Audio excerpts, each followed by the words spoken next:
The volcanic moon burned beneath Captain Marcus Holt's fighter as he led his squadron through clouds of ash and smoke. HFY was a hellish place. Rivers of lava cut through black rock like glowing veins. The air itself seemed to shimmer with heat, even from this height. Marcus had been fighting the Volanthe for 8 years now. The war itself had lasted 18. He had seen friends die. He had killed enemies he never met. He had followed orders that kept him awake at night. But he was a soldier, and soldiers did their job. Alpha Leader, this is command. The voice crackled in his helmet. Proceed to target coordinates. Destroy the supply depot.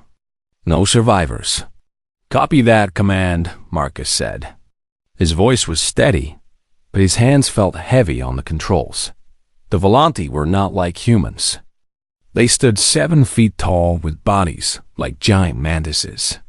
Their skin was a hard shell that shimmered in blues and greens.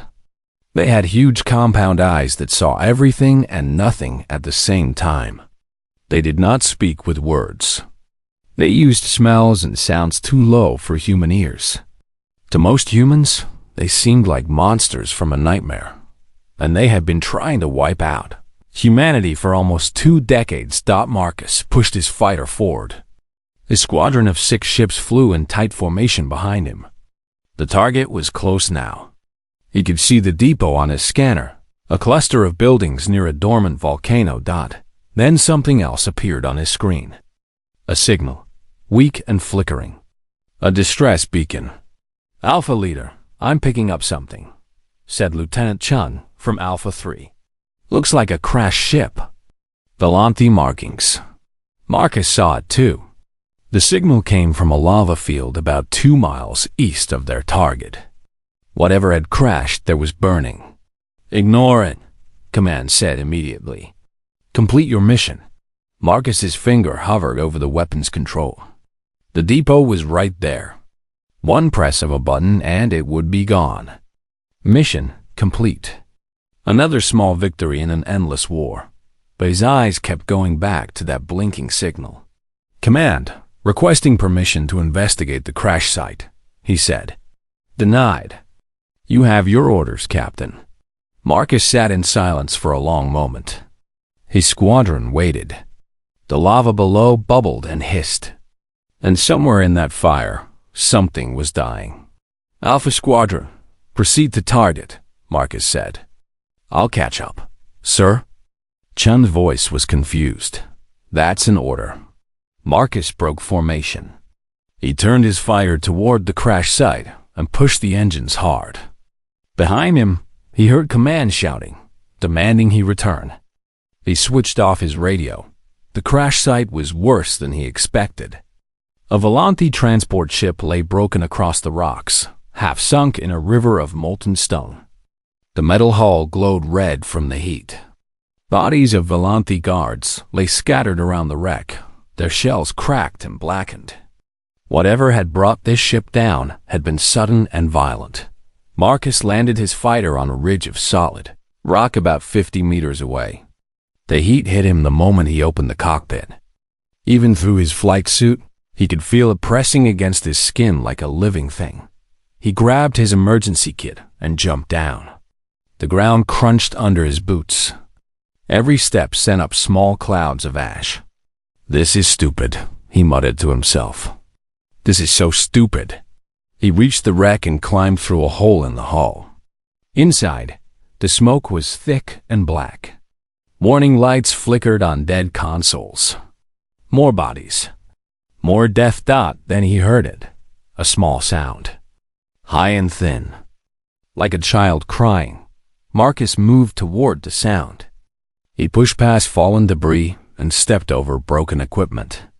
In the back of the transport, in what looked like a private cabin, he found the source. It was a Volanthe, but not like any he had seen before. This one was small, barely 3 feet tall. A child. Its shell was pale blue, almost white, and one of its wing membranes was caught under a heavy beam. The young creature clicked and hissed in terror, trying to pull itself free. When it saw Marcus, it screamed. At least, that's what the sound felt like. A high shriek of pure fear. Marcus stopped. He looked at this alien child, this enemy, this thing he had been trained to kill without hesitation.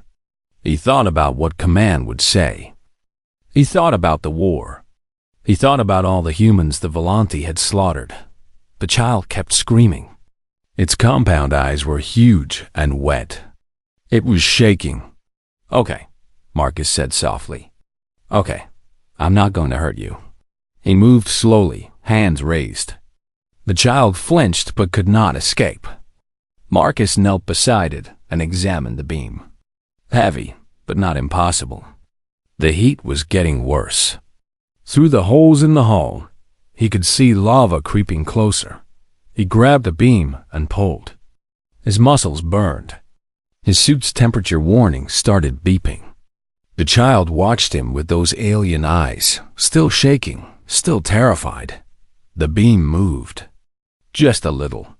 Marcus pulled harder, screaming with the effort. Metal groaned. The child's wing came free. Marcus scooped up the small alien before it could run.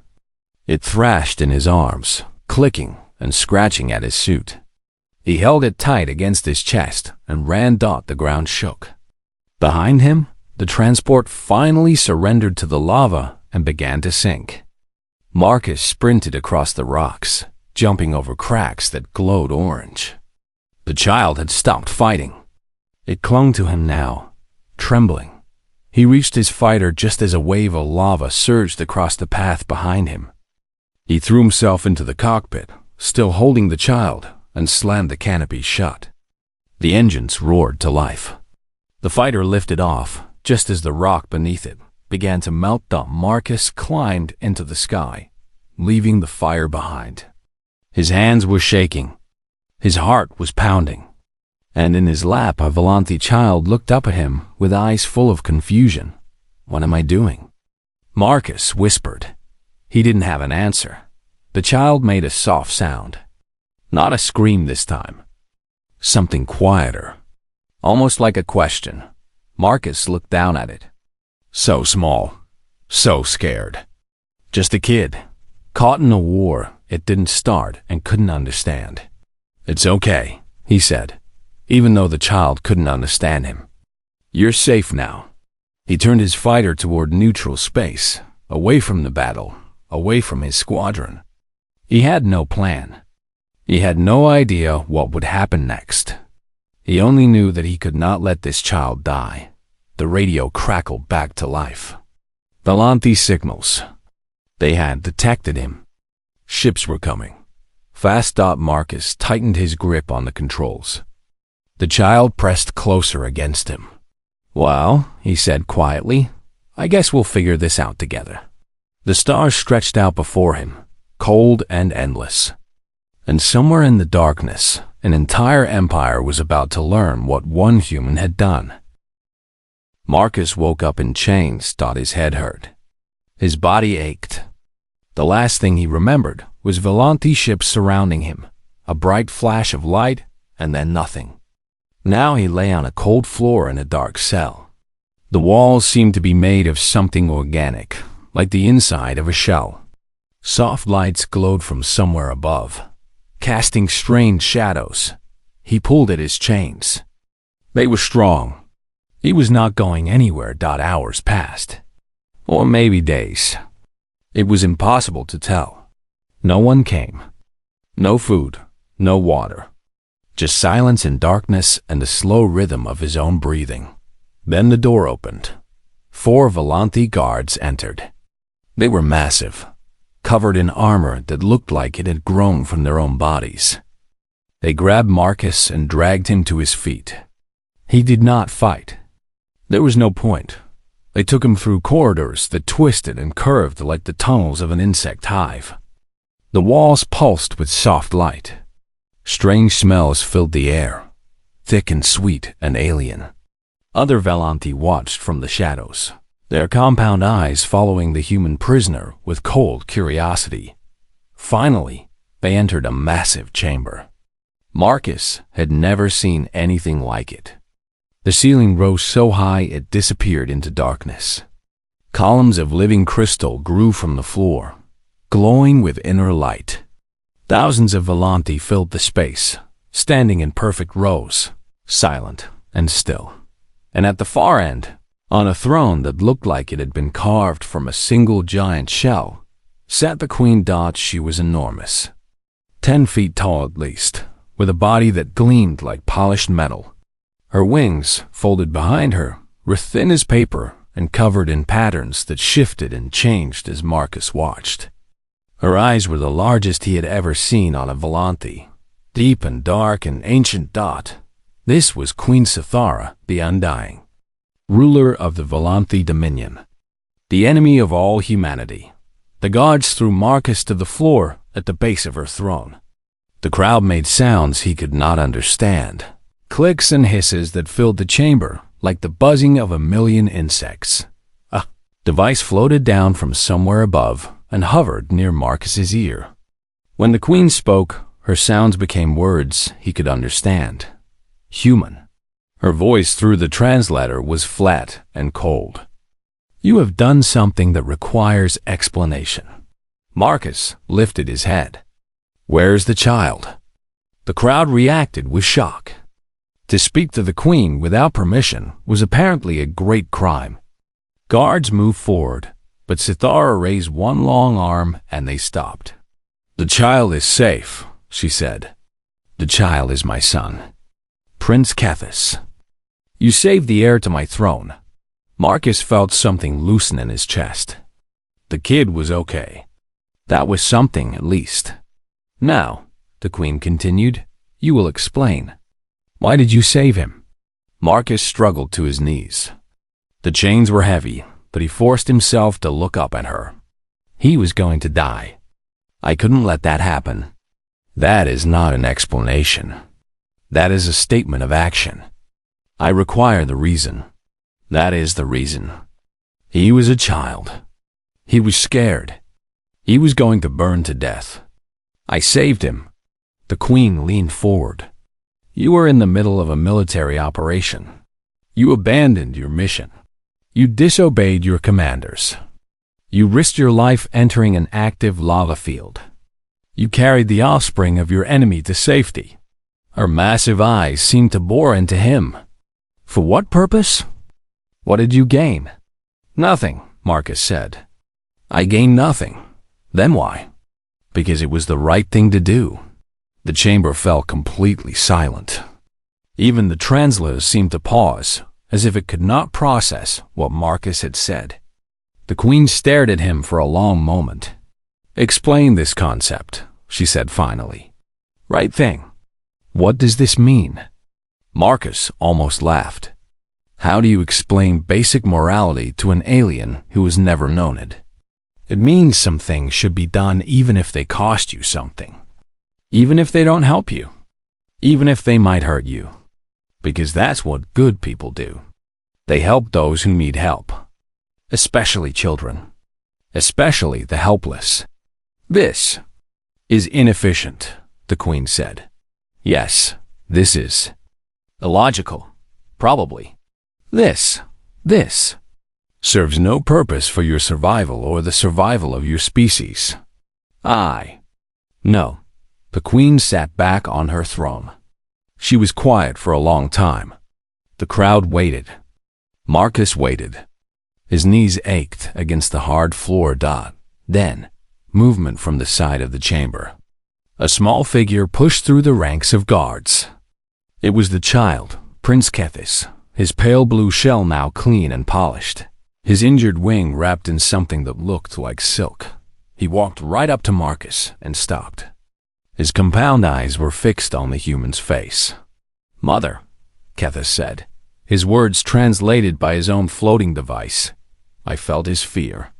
When he came into the fire, he was afraid. But he came anyway.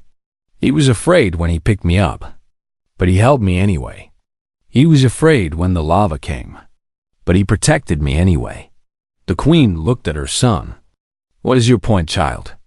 He did not smell like a predator. He did not smell like a hunter. He smelled like Kefis paused, searching for the word. Like warmth. Like safety. Like the smell you make when you hold me at night. Something changed in the Queen's posture. Something small and subtle that Marcus could not quite identify. You are saying, she said slowly, that this human showed you care. Yes, mother. He cared, even though I am his enemy. He cared. The Queen rose from her throne. She was even more terrifying standing up, a towering figure of power and age. She descended the steps toward Marcus, each footfall echoing through the silent chamber. She stopped directly in front of him and looked down. My advisors want you dead, she said. My generals want you dead. My people want you dead. You are a human. You are the enemy. You should be executed in the most painful way we can imagine. Marcus met her gaze. He was tired of being afraid. Then do it. No. The word fell like a stone. No, the Queen repeated. I will not kill you, Marcus Holt. Not yet. Perhaps not ever. Because you have done something I cannot understand. And I have ruled for 300 years by understanding everything. She turned to address the crowd. This human will live. He will remain on Araxis Prime as a guest of the royal house.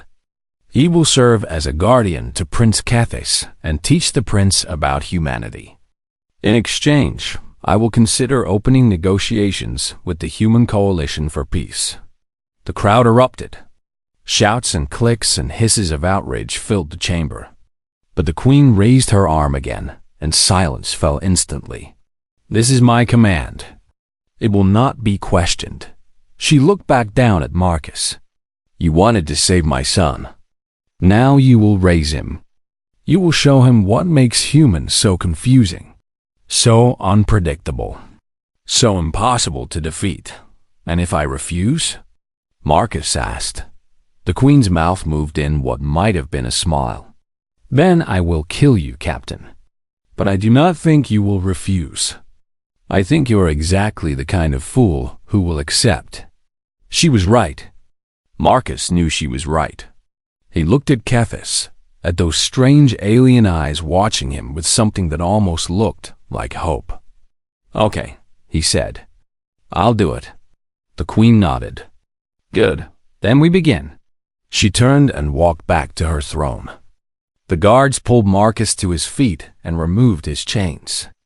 Kethis moved to stand beside him, small and quiet. Marcus looked down at the alien child who was now somehow his responsibility.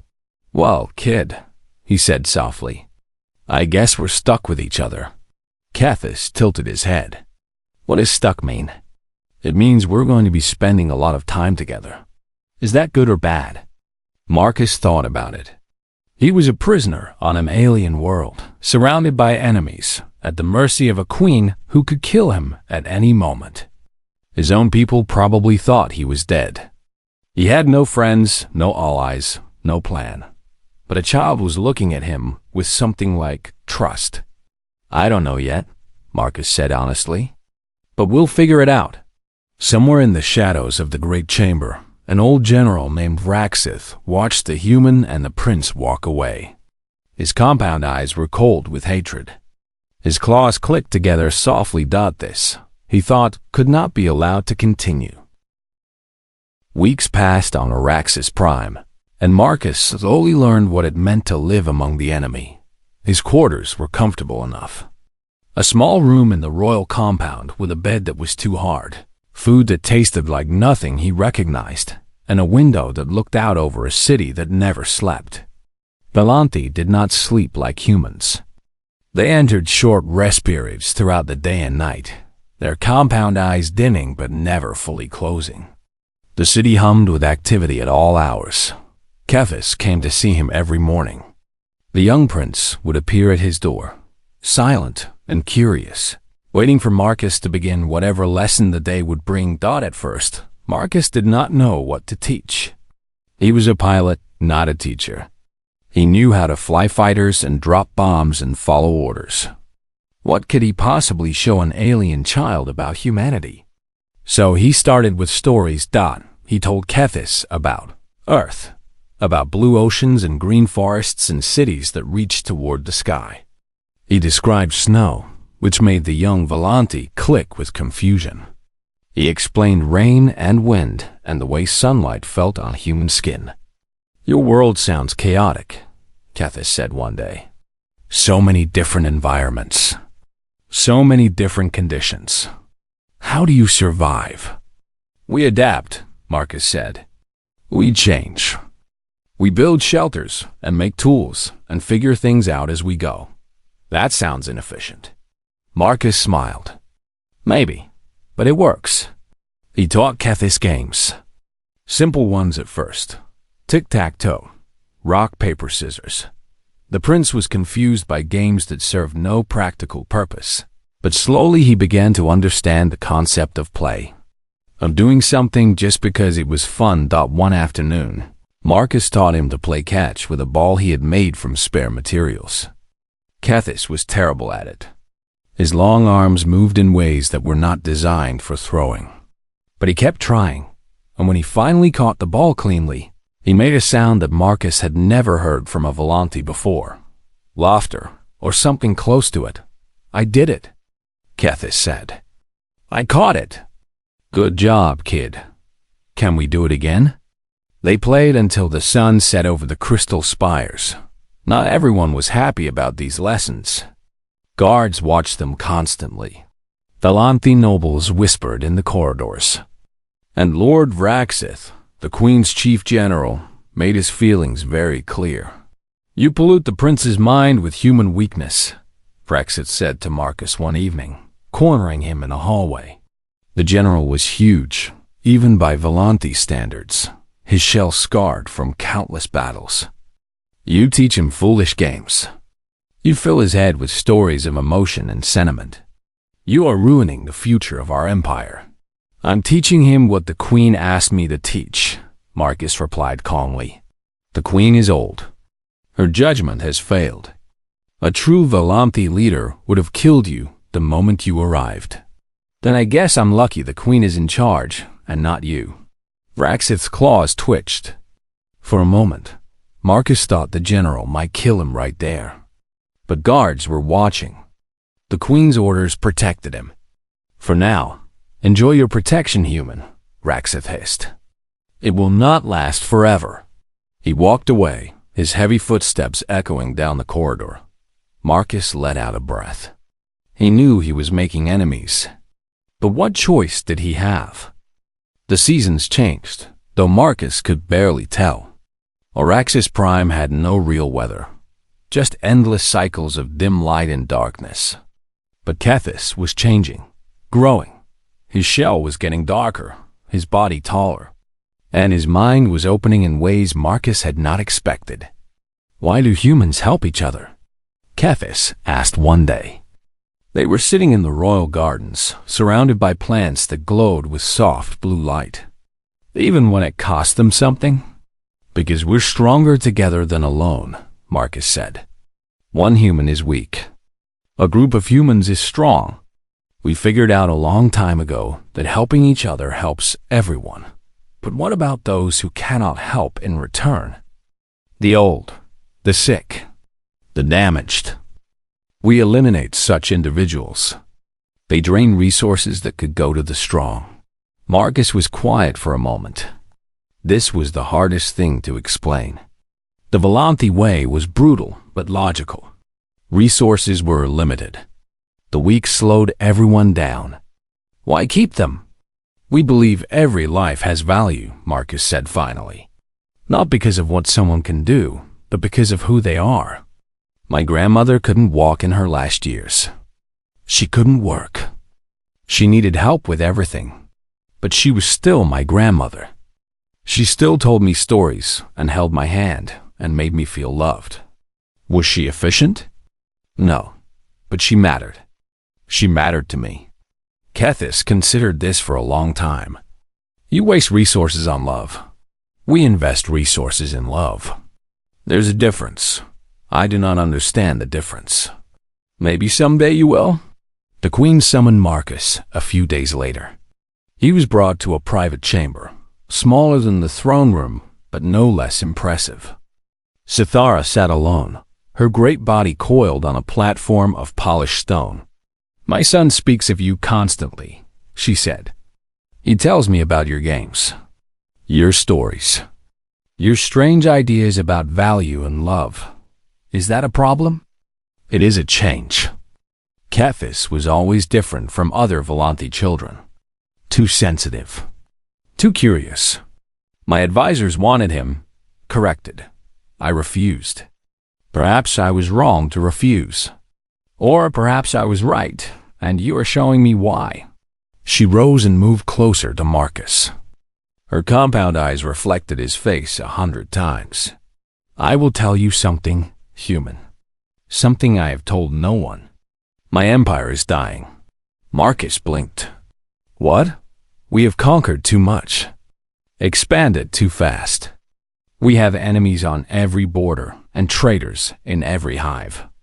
My generals plot against each other. My nobles care more about power than survival. We are stretched so thin that a strong push could break us apart. Why are you telling me this?" "Because I need something new. A new way of thinking.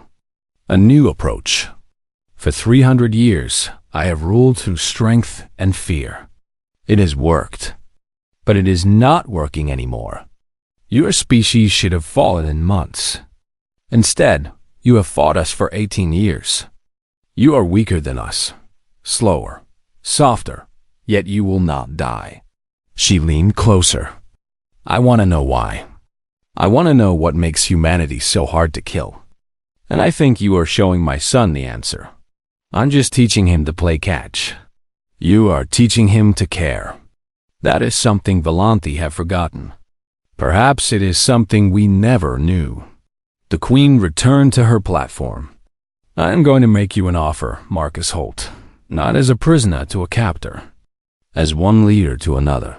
I'm not a leader. You are now. I want you to be more than my son's guardian. I want you to be my advisor. Help me understand humanity. Help me find a way to end this war that does not end with both our species destroyed." Marcus stared at her. This was not what he had expected. He was a pilot, a soldier. What did he know about diplomacy or politics or saving empires? But then he thought about Kethis, about the child who was learning to laugh, about the future that might be possible if the war actually ended. "Okay," he said. "I'll try. Good? Then let us begin." Before she could say more, alarms erupted throughout the compound. The walls flashed red. Guards rushed past the door, weapons drawn. "What is happening?" Sithara demanded. A guard appeared in the doorway. "My queen! Lord Vraxith has declared you unfit to rule. His forces are attacking the palace. They are coming for the prince." Marcus was already moving. He didn't think.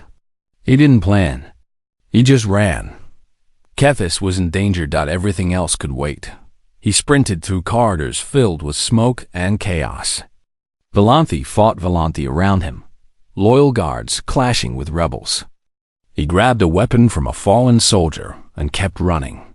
He found Kethis in the royal gardens, surrounded by assassins. The young prince was backed against a wall, his wings spread in a defensive posture, clicking in terror. 5 assassins. One human with a weapon he barely knew how to use. Marcus didn't hesitate. He raised the weapon and charged. Marcus fired without aiming. The energy bolt caught the first assassin in the chest, sending it crashing backward into the glowing plants. The others turned, surprised by the attack. They had not expected a human to fight back. That surprise gave Marcus 2 seconds. He used them well. He dove to the side as return fire scorched the air where he had been standing. He rolled behind a crystal pillar and fired again, hitting another assassin in the leg.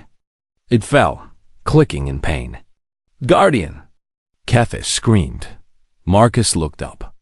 One of the assassins had circled around. It was reaching for the prince with long bladed arms. He didn't think. He threw himself between Kethis and the attacker. The blade meant for the child cut across his shoulder instead.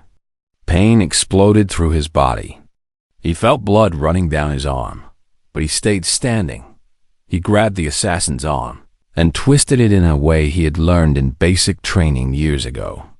The Volanthi anatomy was different from human, but joints were still joints. The arm bent wrong. The assassin shrieked. Marcus brought his weapon up and fired. Point blank. The assassin fell. The remaining two attackers hesitated. They had not planned for this. They had expected a quick kill, an easy target. Not a human who fought like a cornered animal. "Come on!" Marcus shouted. "Come on!" They came. He met them with everything he had. The fight was brutal and short. Marcus was outmatched in every way that mattered. The Volanthi were stronger, faster, and their shells turned aside hits that would have killed a human instantly. But Marcus had something they did not. He had no plan. He had no strategy. He simply refused to die. He fought dirty. He went for eyes and joints and the soft places where shell met shell. He took hits that should have put him down and kept fighting anyway. Blood poured from a dozen wounds. His vision was going dark at the edges. Finally, the last assassin fell. Marcus stood swaying in the ruined garden. Dead Volanthi lay around him. The glowing plants were splattered with blood, both red and green. His weapon was empty. His body was screaming, but Kethis was safe. The prince rushed to him, clicking and chirping in distress. "Guardian, you are damaged. You are leaking." "That's called bleeding," Marcus said. His voice sounded far away. "Humans do that when they get hurt. You must stop. You must repair yourself." "Working on it, kid." He collapsed. The next hours were chaos. Marcus drifted in and out of consciousness. He heard fighting, screaming, explosions. The coup was spreading through the palace like a fire. Vraxith rebels were everywhere. At some point, he felt himself being carried. Small arms wrapped around his neck. A voice kept saying his name. "Marcus, Marcus, stay awake. Please stay awake." He tried. For Kethis, he tried. When he woke again, he was in a different place. A medical chamber of some kind. Volanthi technology hummed around him. Strange machines with purposes he could not guess. Queen Sithara stood over him, her massive form blocking the light. "You merely died," she said. "The prince?" Marcus's voice was a croak. "Safe, because of you. My guards found you both in the gardens. Kethis would not leave your side. He attacked anyone who tried to separate you." Marcus laughed, though it hurt. "Tough kid." He learned from his guardian. The queen's voice was strange. If Marcus didn't know better, he would have said she sounded impressed. "You killed 5 trained assassins, alone, wounded, with a weapon you had never used before. I didn't count." "I did. My generals are frightened of you now. They do not understand how a human could do what you did. I just didn't want him to die. That is what frightens them." Sithara sat down, which Marcus had never seen her do outside her throne. It made her seem almost normal, almost like a mother worried about her child. "The coup is failing," she said. "Vraxith underestimated my loyal guards. And he underestimated how many in the court would stand against him when they saw a human fight to protect the prince. You have done more for peace in one night than my diplomats have done in 18 years. Happy to help." "You are dying, Marcus Holt." The words hung in the air. Marcus knew they were true. He could feel it. The Volanthi medicine was keeping him alive, but it wasn't designed for human bodies. His wounds were too severe. His blood loss was too great. "I know," he said. "My doctors cannot save you. Human physiology is too different from ours. They do not know how to repair you. That's okay." "It is not okay." The Queen's voice was sharp. My son is outside that door. He has been there for 6 hours. He will not eat. He will not rest. He waits for you to live or die, and if you die, something in him will break that I cannot fix. Marcus closed his eyes.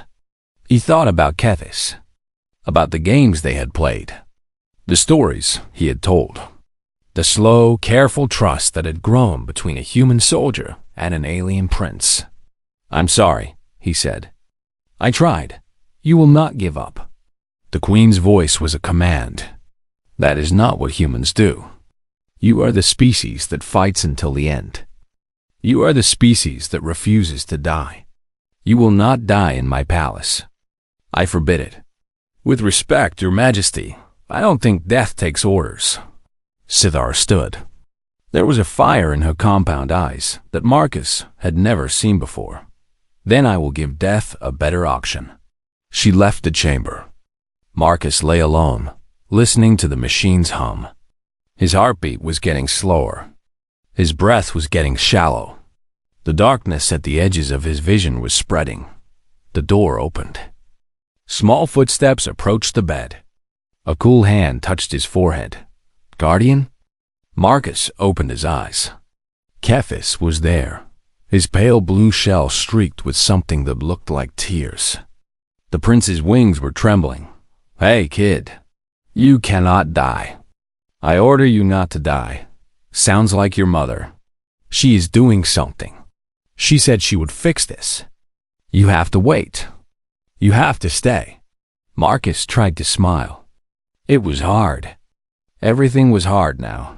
"I'll try." "You always try. You taught me that. Try even when it seems impossible. Try because trying matters. Did I teach you that?" "Yes, when we played catch. I could not catch the ball. But you said keep trying. And I did. And I caught it." Kethis' voice broke. "So you have to keep trying. You have to catch the ball, Guardian. Please." Marcus reached up and put his hand on the prince's head. The shell was smooth and cool under his palm. "You're a good kid, Kethis. You are a good guardian." They stayed like that for a long time. The machines hummed. The darkness crept closer. Marcus felt himself slipping away. Then, distantly, he heard alarms. Different alarms this time. Not attack warnings. Landing signals. The door burst open. Queen Sithara entered, followed by creatures Marcus did not recognize at first. Humans, in medical uniforms. Carrying equipment. "What?" Marcus breathed. "I contacted your coalition," Sithara said. "I demanded an immediate ceasefire. I told them I had a wounded human who would die without their medicine. They agreed. You called my people? I called your doctors. The war can wait." "You cannot." The human medical team surrounded Marcus. Needles went into his arms. Machines beeped. Someone was saying his blood type and calling for transfusions. "He's critical," a doctor said. "But we can stabilize him. He's got a chance." A chance. That was all he needed. The last thing Marcus saw before the sedatives took him was Kethis, standing between his mother and a human doctor, watching with eyes full of hope, a Volante queen and a human child, united by their fear of losing one stubborn soldier. Maybe. Marcus thought as the darkness finally claimed him, maybe there was hope after all. Marcus woke to sunlight, real sunlight, not the dim glow of Araxis Prime. He was in a room with white walls and windows that showed blue sky. Machines beeped softly around him. For a long moment, he thought he was back on Earth, that everything had been a dream. Then he turned his head and saw Kethis curled up in a chair beside his bed, sleeping. Not a dream. Just a different kind of reality. A human nurse entered the room. She stopped when she saw he was awake, then smiled. "Welcome back, Captain Holt. You've been out for 2 weeks. Where am I?" Joint Medical Station. Human and Volante doctors working together. First of its kind. She checked his monitors. You're healing well. The surgery was complicated, but successful. You'll have some impressive scars, but you'll live. The war? Ceasefire is holding. Negotiations are ongoing. A lot has happened while you were sleeping. She'd left to inform the doctors. Marcus looked at Kethis. The young prince had grown again. His shell was darker now, almost purple in places. He looked older, more mature. As if sensing the attention, Kethis stirred. His compound eyes opened and fixed on Marcus. Guardian! He jumped from the chair and rushed to the bedside. You are awake. You are alive. Seems that way. I stayed. The whole time. Mother said I should rest, but I would not leave. I told her that you stayed with me in the fire, so I would stay with you in the darkness. Marcus felt something warm spread through his chest. That was very brave, kid. I learned from you. Over the next few days, Marcus recovered his strength. He learned what had happened during his unconsciousness. The ceasefire had become a formal armistice. Vraxith had been captured and was awaiting trial. And Queen Sithara had done something unprecedented in Volanti history. She had apologized not just to humanity, to her own people. She had admitted that the war was a mistake, that the Volanti way of conquest and elimination had led them to the edge of destruction. And she had pointed to Marcus as proof that another way was possible. One human showed us our error, she had said in her broadcast. He did not defeat us with weapons. He defeated us with something we did not understand. He showed mercy. He showed love. He risked everything for a child who was not his own, from a species that wanted him dead. And in doing so, he made us question everything we believed. The broadcast had been shown across the galaxy. Human and Volanti alike had watched in shock. Some had been angry. Some had been moved. But everyone agreed that something had changed. 3 months after Marcus woke, the treaty was ready for signing. They held the ceremony on Kethvora, the volcanic moon where it all began. The lava field still burned. The sky still glowed orange with heat and smoke. But now human ships and Volanti vessels orbited the moon together, not as enemies, but as witnesses to history. A platform had been built over the ruins of the depot. Marcus had been ordered to destroy so many months ago. Representatives from both species stood in rows beneath a shield that kept out the heat. Cameras broadcast to 100 worlds. Marcus stood near the front, wearing a formal uniform for the first time in years. Beside him, Kethis waited in ceremonial dress, his shell polished until it gleamed. Are you nervous? Kethis asked quietly. A little. Me too. Queen Sithara took the stage, followed by the president of the United Earth Coalition. They faced each other across a simple table where the treaty documents waited. Sithara spoke first. For 18 years, we have fought. We have killed and died by the millions. We have burned worlds and shattered families and told ourselves that victory would make it worthwhile. Her voice carried across the platform, translated into a dozen languages. We were wrong. She paused, her compound eyes sweeping the crowd.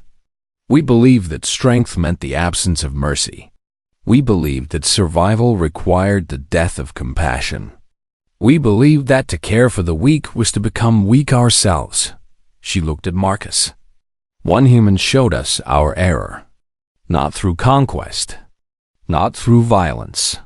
Through an act of irrational, illogical kindness. He saved my son because it was right. Not efficient.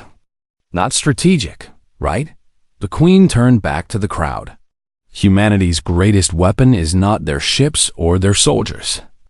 It is their stubborn, foolish, magnificent insistence on caring, on helping, on refusing to let the helpless die alone. It is something we must learn, or we will perish. She picked up a ceremonial pen and signed the treaty. The president of the coalition stepped forward and did the same And just like that, the war was over. The crowd erupted in cheers. Human voices mixed with volante clicks and chirps in a sound that had never been heard before in the history of either species. Soldiers who had fought each other months ago stood side by side, watching something impossible become real. Marcus felt Kethis take his hand. The prince's grip was cool and smooth. "We did it," Kethis said. "We actually did it. You did it, kid. You and your mother. I just saved a baby from a lava field. You did more than that. You showed us what we could become." The ceremony continued with speeches and formalities that Marcus barely heard. He was thinking about everything that had led to this moment. The crash. The fire. The child screaming in terror. The choice he had made without thinking. The choice that had changed everything. Later, after the crowds had dispersed and the cameras had stopped rolling, Marcus and Kethis walked to the edge of the platform. Below them, the lava field stretched to the horizon, glowing orange and red. Somewhere out there was the place where they had first met. Kethis had grown so much in the past year. He was taller now, almost reaching Marcus's shoulder. His shell had deepened to a rich purple, marked with the patterns of approaching adulthood. He moved differently too, with more confidence, more grace. But his eyes were the same. Curious, thoughtful, kind. "I still do not fully understand," Kethis said. "Why did you save me that day? Truly." Marcus had been asked this question many times. By the Queen, by diplomats, by reporters. He always gave the same answer. Because it was right. Because the child was scared. Because he couldn't just let someone die. But here, with Kethis, he wanted to give a different answer. The real answer. "Because I hope that someday you be standing here asking me that question," Marcus said. "And that would mean the war was over. That would mean we both made it. That would mean all of it was worth something." Kethis considered this for a long time. The lava bubbled and hissed below them. The heat rose in shimmering waves. "You saved me because you believed in a future you couldn't see. I guess so. Yeah. That is very human of you." Marcus laughed. "I'll take that as a compliment. It was intended as one." They stood in comfortable silence. Two beings from species that had spent 2 decades trying to destroy each other, watching the fire together as if it were the most natural thing in the world. Then Kethis did something that made Marcus's heart stop, slowly, carefully, with the awkwardness of someone attempting an unfamiliar gesture. The young prince wrapped his arms around Marcus. A hug. The first hug Kethis had ever given. "Thank you, Guardian," he said quietly. "Thank you for saving me. Thank you for teaching me. Thank you for showing my people that there is another way." Marcus hugged him back. The shell was cool against his skin, but somehow it felt warm. Somehow it felt like family. "Anytime, kid," he said. "Anytime." They held each other for a long moment while the lava burned below and the stars emerged above. Two souls who had found each other in the fire and refused to let go. Behind them, the treaty lay signed. The war was over. The future was uncertain. But Marcus Holt, the human who had risked everything for an enemy's child, knew one thing for certain: it had been worth it. All of it. Every wound, every scar, every moment of fear and doubt. Because sometimes the most powerful thing you can do is show mercy. And sometimes the most dangerous weapon in the galaxy is a human who simply refuses to let a child die. The end.